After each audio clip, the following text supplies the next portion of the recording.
Hi friends, welcome back. दुनिया हैरान, France ने अचानक बगावत कर दी, खुलकर सामने आ गए। अब इतना बड़ा धोखा मिला है।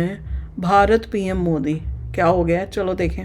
वीडियो शुरू करते हैं। वीडियो शुरू करने से पहले अगर आप चैनल पर नए हो और आपने अभी तक सब्सक्राइब नहीं किया तो जल्दी से पहले सब्सक्राइब के बटन और बेल आइकन को क्लिक कर लो ताकि आपको हमारे सारे न्यू वीडियोस के नोटिफिकेशन मिल जाएं जैसे हम अपलोड करें। अगर आपको वीडियो पसंद आता है प्लीज लाइक एंड शेयर। चलिए शुरू करते हैं। इंडियन एयरफोर्स ने भारत के रक्षा मंत्रालय के सामने अब क्या डिमांड रखी है? भारत के करीबी दोस्त फ्रांस ने कौन सी बगावत कर दी है जिसके कारण पूरे की पूरी जियोपॉलिटिक्स हिल सकती है? रशिया भारत के सहारे कौन सी मार्केट को टारगेट करना चाहता है? और थाईलैंड कंबोडिया के बीच आज क्या हाल है? काफी सारी इंपॉर्टेंट अपडेट्स आ रही हैं जो आपको मेन स्ट्रीम के न्यूज चैनल्स के ऊपर भी देखने को नहीं मिलेंगी, इसलिए वीडियो को एंड तक देखिएगा। सबसे पहले बात करते हैं इंडियन एयरफोर्स के बारे में। रेफरेंस के लिए आपकी स्क्रीन के ऊपर आर्टिकल का स्क्रीनशॉट है। दरअसल भारत का जो 5th जनरेशन एम का स्टेल्थ फाइटर जेट प्रोग्राम है वो लगातार डिले हो रहा है और डीआरडीओ का कहना है कि एम का फाइटर जेट्स साल 2035 में प्रोडक्शन में एंटर होंगे। इसी के चलते अब इंडियन एयरफोर्स का भी सब्र टूट गया है और फाइनली इंडियन एयरफोर्स ने मिनिस्ट्री ऑफ डिफेंस यानी कि रक्षा मंत्रालय से कहा है कि जब तक एम का फाइटर जेट्स प्रोडक्शन में एंटर नहीं हो जाते हैं तब तक के लिए इंट्री मेजर के तौर पर हमें फॉरेन सोर्स से 5th generation stealth fighter jets procure करके दिए जाएं। रिपोर्ट के मुताबिक इंडियन एयरफोर्स ने 5th generation stealth fighter jets की 2 से 3 स्क्वाड्रन्स की रिक्वायरमेंट डिफेंस मिनिस्ट्री के सामने बताई है। अब एक स्क्वाड्रन में 18 से 20 फाइटर जेट्स होते हैं, यानी कि इंडियन एयरफोर्स 40 से 60 के बीच 5th जनरेशन के स्टेल्थ फाइटर जेट्स प्रोक्योर करना चाहती है। अब इस मांग के लिए हम इंडियन एयरफोर्स को भी गलत नहीं बोल सकते हैं। 5th generation stealth fighter jets already 17 देशों की फ्लीट में शामिल हो गए हैं। चाइना ने तो 2 stealth fighter jets already develop करके उनकी प्रोडक्शन भी स्टार्ट कर दी है और वो पाकिस्तान को भी ट्रांसफर कर सकता है। इसलिए 5th जनरेशन के stealth fighter jets Indian air force के लिए ये बस एक ऑप्शन नहीं बल्कि एक नेसेसिटी बन गया है। अब भारत के पास देखा जाए तो 2 ऑप्शन है, अमेरिका का F-35 स्टेल्थ फाइटर जेट या फिर रशिया का सुखोई Su-57। आपको क्या लगता है कि भारत को कौन से देश से स्टेल्थ फाइटर जेट्स परचेज करने चाहिए, रशिया से या फिर अमेरिका से? नीचे कमेंट करके अपनी राय जरूर बताएं। नेक्स्ट अपडेट आ रही है गूगल के सीईओ सुंदर पिचाई के बारे में।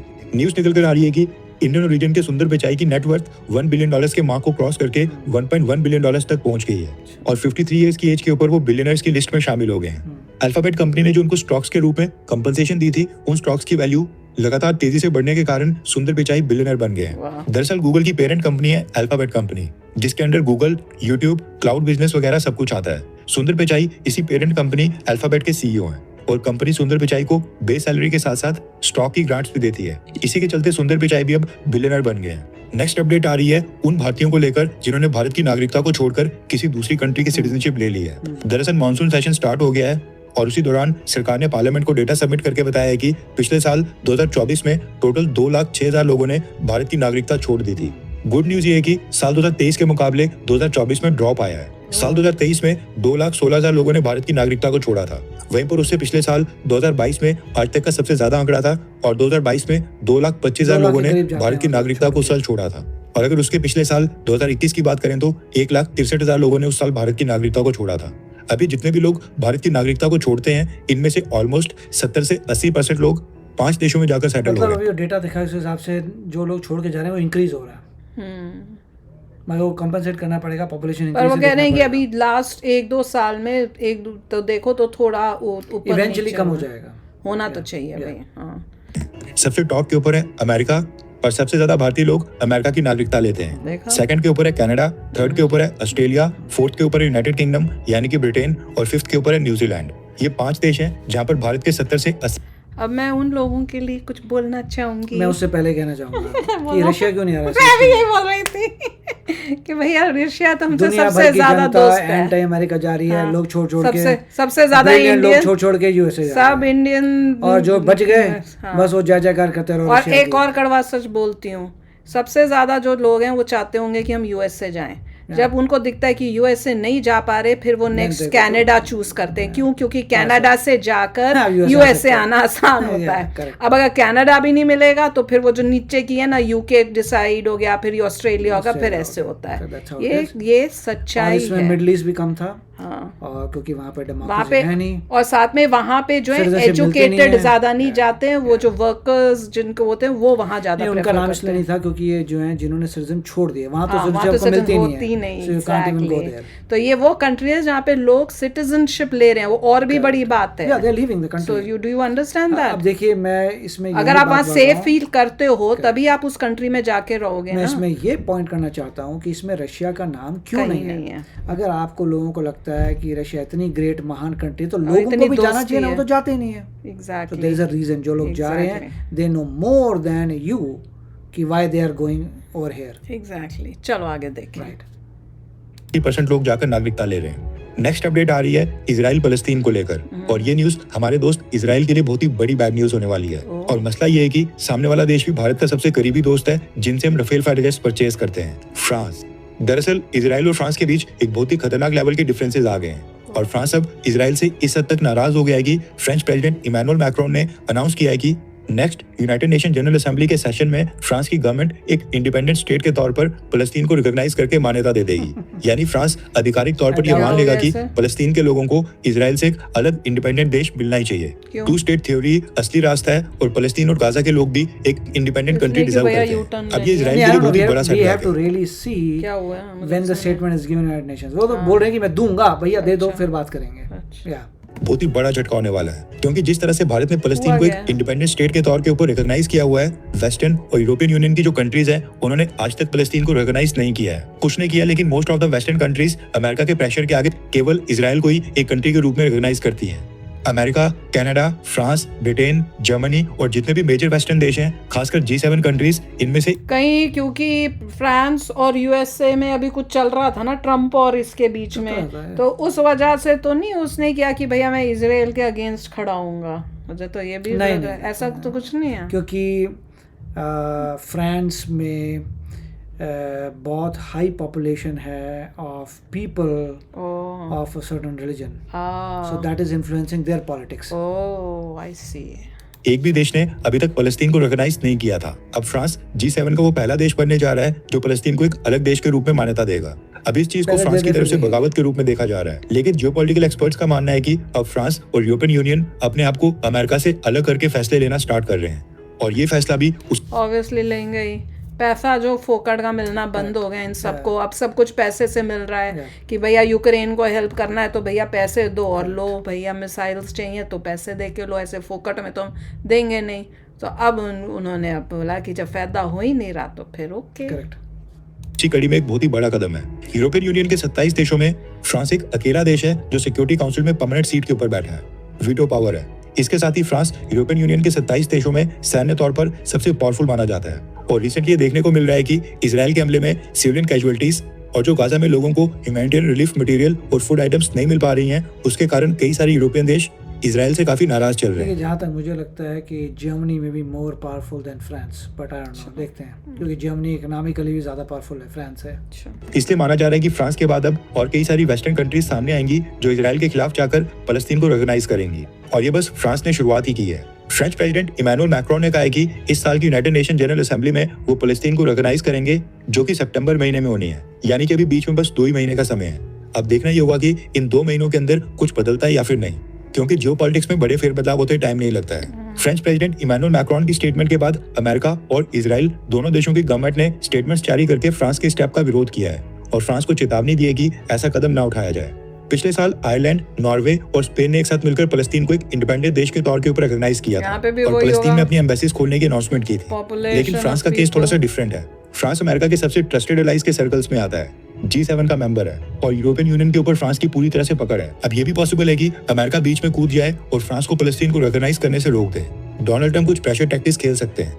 इसलिए इस साल जो सितंबर महीने में यूनाइटेड नेशन जनरल असेंबली का सेशन होगा, जिसके लिए प्रधानमंत्री मोदी को भी जाना पड़ेगा, वो काफी इंटरेस्टिंग होने वाला है. हम हर साल उसको कवर करते हैं, इसलिए अगर आपने हमारे जाना तो नहीं पड़ेगा, मोदी जी की मर्जी है whether he wants to go or not. Channel Indian affairs को सब्सक्राइब नहीं किया तो कर लें. नेक्स्ट अपडेट आ रही है थाईलैंड और कंबोडिया को लेकर. दरअसल न्यूज निकल कर आ रही है कि थाईलैंड और कंबोडिया अभी भी एक दूसरे के ऊपर लगातार हमले कर रहे हैं, और बॉर्डर के ऊपर जो मिलिट्री डिपो और मिलिट्री बेसेस हैं, ब्रिगेड हेडक्वार्टर्स हैं, उनको भी निशाना बनाया जा रहा है. ये कॉन्फ्लिक्ट सेकंड डे के अंदर एंटर हो गया है, और थाईलैंड की गवर्नमेंट ने कहा है कि कंबोडिया के साथ इस मिलिट्री कॉन्फ्लिक्ट में वो किसी भी थर्ड पार्टी की मीडिएशन बिल्कुल नहीं चाहते हैं. वो खुद ही बायलैटरल लेवल के ऊपर ये मसला आपस में सुलझा लेंगे.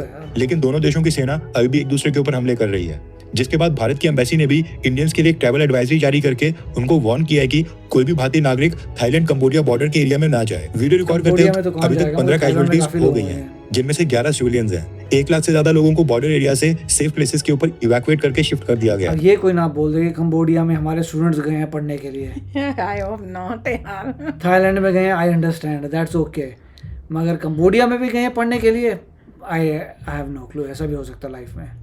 एंड अब यूनाइटेड नेशन सिक्योरिटी काउंसिल में थाईलैंड कंबोडिया के ऊपर एक इमरजेंसी सेशन बुलाए जाने की तैयारी की जा रही है। वैसे तो भारत मोस्ट प्रोबेबली न्यूट्रल रहेगा, लेकिन फ्रांस और अमेरिका का क्या स्टांस होता है वो देखना भी काफी इंटरेस्टिंग होगा। नेक्स्ट अपडेट आ रही है भारत और रशिया को लेकर। रिसेंटली भारत और रशिया ने एक जॉइंट वेंचर स्थापित करके AK-203 राइफल्स की भारत में प्रोडक्शन स्टार्ट की थी। AK-203 के बाद अब रशिया ने भारत को 2 और राइफल्स की 100% टेक्नोलॉजी ट्रांसफर करके made in India production start करने का एक ऑफर दिया है। इसमें से पहला ऑफर है AK-19 कार्बाइन असॉल्ट राइफल्स का और सेकंड ऑफर है PPK-20 सब मशीन गन्स का। रशिया चाहता है कि भारत के साथ जो उनका जॉइंट वेंचर है Indo Russian rifles private limited, जिसकी फैक्ट्री उत्तर प्रदेश के अमेठी में है, उसी के तर्ज पर वहां पर ये AK-19 कार्बन असॉल्ट राइफल्स और PPK-20 सब मशीन गन्स इनको भी मैन्युफैक्चर किया जाए। अब मसला ये है कि रशिया की असॉल्ट राइफल्स और सब मशीन गन्स वर्ल्ड में काफी पॉपुलर हैं और इवन कई सारे वेस्टर्न देश और प्राइवेट कंपनीज भी रशिया की असॉल्ट राइफल्स और रशिया के स्मॉल आर्म्स को परचेज करते हैं। लेकिन रशिया के ऊपर सैंक्शंस के कारण रशिया की असॉल्ट राइफल्स और सब मशीन गन्स की सेल्स काफी प्रभावित हो रही हैं। इसलिए रशिया भारत के साथ मिलकर इनको भारत में मैन्युफैक्चर करना चाहता है ताकि यहाँ से मेड इन इंडिया के नाम के ऊपर एक्सपोर्ट करना इजी हो जाए, क्योंकि वेस्टर्न कंट्रीज के साथ भारत के काफी अच्छे रिलेशंस हैं और अगर मेड इन इंडिया का टैग लग जाता है तो वो आसानी से इनको परचेज कर पाएंगे। नेक्स्ट अपडेट आ रही है भारत की डिफेंस कंपनीज को लेकर जो चाइनीज कंपोनेंट्स का इस्तेमाल करके वेपन्स बना रही थी। दरअसल जब से मोदी सरकार ने देश में डिफेंस मैन्युफैक्चरिंग को बढ़ावा देने के लिए कई सारे वेपन्स के इंपोर्ट के ऊपर रोक लगाई है, उसके बाद से कई सारी डिफेंस कंपनीज इस फील्ड में लगातार आ रही हैं। कहने का मतलब है कि काफी सारे डिफेंस स्टार्टअप शुरू हो गए हैं और कंपटीशन काफी बढ़ गया है। लेकिन ये कंपनीज क्या कर रही हैं कि टेंडर हासिल करने के लिए चाइना से कंपोनेंट्स इंपोर्ट करके उनकी भारत में रीब्रांडिंग कर रही थी और फिर उन कंपोनेंट्स को वेपन्स और डिफेंस इक्विपमेंट के अंदर फिट करके इंडियन आर्मी को सप्लाई कर रही थी। कहने का मतलब है कि खुद के लेवल के ऊपर इनकी ना कोई R&D थी, ना ये खुद ही अपने कंपोनेंट्स को मैन्युफैक्चर कर रहे थे। अब ये बात कब पता चली जब इंडियन आर्मी को एक इंटरनल इंस्पेक्शन के दौरान कुछ ड्रोन्स के अंदर चाइनीज कंपोनेंट्स प्रेजेंट मिले। पूरे का पूरा पेलोड और नेविगेशन सिस्टम ही चाइनीज ओरिजिन के मैन्युफैक्चरर से इंपोर्ट किया गया था, जिसके कारण वो डील भी इंडियन आर्मी को बीच में कैंसिल करनी पड़ी। उसके बाद से जब और भी इंटरनल इंस्पेक्शंस की गई तो पता चला कि भारत की कई सारी डिफेंस कंपनीज चाइनीज कंपोनेंट्स को व्हाइट लेबल करके मेड इन इंडिया का झूठा टैग लगाकर वेपन्स भारतीय सेना को बेच रही हैं।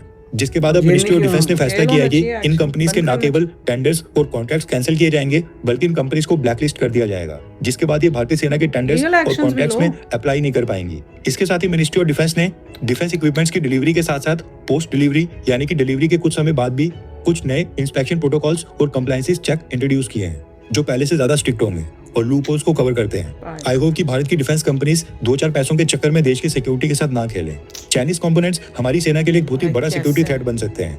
हम ऑलरेडी लेबनान में देख चुके हैं कि इजराइल ने किस तरह से हिजबुल्लाह के पेजर्स एक साथ ब्लास्ट करवा लिए थे, इसलिए भारतीय सेना प्रिकॉशंस ले रही है। आई होप कि भारत की डिफेंस कंपनीज इस पूरे मामले में भारतीय सेना के साथ कोऑपरेट करें और चाइनीज कंपोनेंट भारतीय सेना को ना सप्लाई करें। लास्ट वाली न्यूज तो बहुत ही शॉकिंग थी कि अपने देश के लोग अपने ही आर्मी मिलिट्री को देने के लिए पैसा कमाने के लालच में कितना कुछ नहीं होगा, बहुत बड़े स्ट्रिक्ट एक्शन होंगे। एग्जैक्टली, ये तो बहुत लो आपने उसके ऊपर एक्शन लिया, एक मजाक थोड़ी के कंट्री की डिफेंस पे इतना बड़ा फ्रॉड काम हो रहा है, तो फ्रॉड है। तो दैट वाज वेरी शॉकिंग। और दूसरा जो रशिया का बता रहे थे गन्स वन्स, वो कह रहे हैं कि हम और खोलेंगे, ये करना है। रशिया का समझ तो आ रहा है क्योंकि उनको पैसा चाहिए।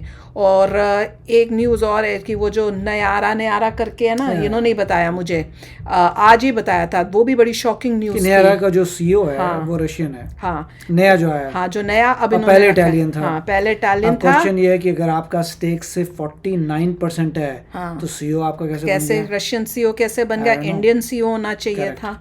तो ये रशिया ने मेरे ख्याल से एक चाल चली है कि भाई कि आप पहले अपना तेल बेचिए, फिर आप वहां से चीजें बनाइए और जो बेचते हैं उसका 50% प्रॉफिट उसका। और क्योंकि वो अब डायरेक्टली बेच नहीं पा रहा पूरी दुनिया को, तो वो अब इंडिया के अंदर जैसे गन्स का भी हम खोलेंगे, ये भी करेंगे, वो भी करेंगे, ताकि मेड इन इंडिया का ठप्पा लगा के वो दुनिया में बिके और पैसा भी जो है उनको आता रहे। तो एक ये नई चीज़ जो है ये पता चली। तो सबसे शॉकिंग था कि वो जो रिफाइनरी तो उसका CEO ही रशियन है।